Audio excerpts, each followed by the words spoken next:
election of 1896. If you guys didn't know yet, our country entered an economic crisis in 1893. Many people were split on ways to get past this crisis. Some favored the gold standard and many others favored the free silver. There was a lot of back and forth. Break it down for us, Joel. So most Republicans and the Democrats that supported President Grover Cleveland were leaning in favor of the gold standard. Southern and Western Democrats favored the free silver. With these Democrats, the Populist Party was also liking the free silver choice. Many Democrats flowed between the Populist Party and the Democratic Party, leading to the birth of the Populist Party. Wait, so who ran during the election anyway? William McKinley ran for president representing the Republican Party. Willie Will was born in Niles, Ohio in 1893.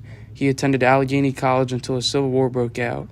He then joined the Union Army. After the Army, he studied law and opened an office in Canton, Ohio, where he met his wife Ida Saxton, the daughter of a local banker.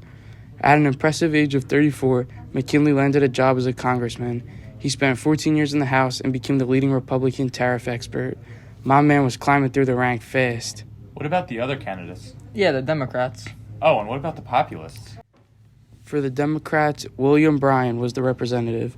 The other Willie Will was born in Illinois. He attended school at Illinois Law School and Union Law School. He married and saw no political future in Illinois. He moved to Nebraska and became a Nebraska congressman. From there, he blasted through the Democratic ranks with his Cross to Gold speech in 1890. Damien, what happened during the election? Throughout the election race, both McKinley and Bryan used very different methods to sway voters to their side. McKinley's most prominent way of encouraging the common people to vote for him was to sit on his porch addressing the people about what he would do if he became president. Really? On his own porch? Yeah, McKinley's way of campaigning was one of the huge reasons why McKinley was able to pull forward in the election early on. Bryan's method of campaigning was polar opposite to McKinley's. Throughout the election, Bryan would travel the whole country to try and persuade as many people as possible to vote for him. Wow, he was desperate. Yeah, he really was. Because he was starting to fall behind and wanted to broaden his demographic to not only populists, but also a portion of Democrats who favored the silver standard. Democrats who favored the gold standard quickly left the party to go independent, while some even went to McKinley.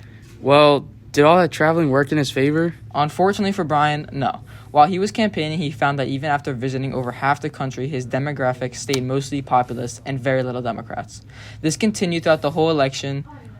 What happened after the election process, Josh? After McKinley won the election, it took about a year for the economy to go back to normal, finally resolving in 1897. William Jennings Bryan actually went on to become a colonel in a Nebraska regiment during the Spanish-American War. Bryan ran again against McKinley in 1900, but lost. What happened to McKinley's gold standard policy? Well, William McKinley finally passed the gold standard in 1900, which basically meant banks only gave away as much money as they had in gold. How many terms did McKinley serve? McKinley served as president until 1901, after winning his second term, until he was actually assassinated by an anarchist. How did the country react to this assassination? His vice president at the time, Theodore Roosevelt, became the president of the United States. So then what happened to the gold standard? The gold standard disappeared after the Great Depression in the 1930s. Do we still use it today? No, just disappeared.